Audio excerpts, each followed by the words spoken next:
going to quickly show you how to use the post-op note dictation. So head to Customize, head into Document Templates, go to Community and search up post-operative note. There's one here. Just add that to your account up here, and then just close it down. You can make another one if you want to that's better suited to you, and just do that in your document templates.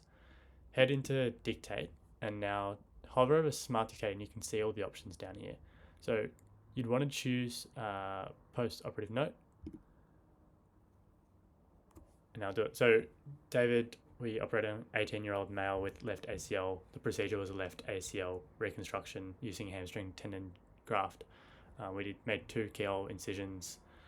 We cleaned up the teared ACL and took some hamstring and placed it on the ACL there.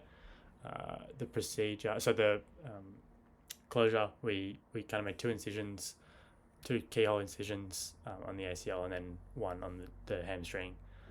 The dressings, we used 3/0 nylon for the arthroscopy, and we covered it.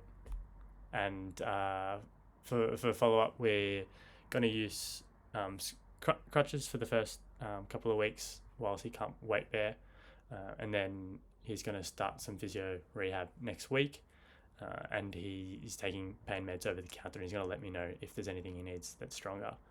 I've given him some education, and he's just going to read over that. Apologies for my non-medical information and not knowing how to pronounce stuff. But you can see here it's taken what I've said and put it into a nicer structure that is not mumbling and making mistakes.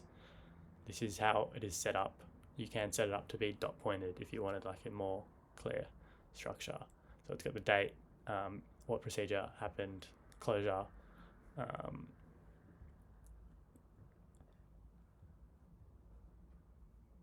cool, looks good to me. Then you can just copy that and continue as you normally would. Thanks.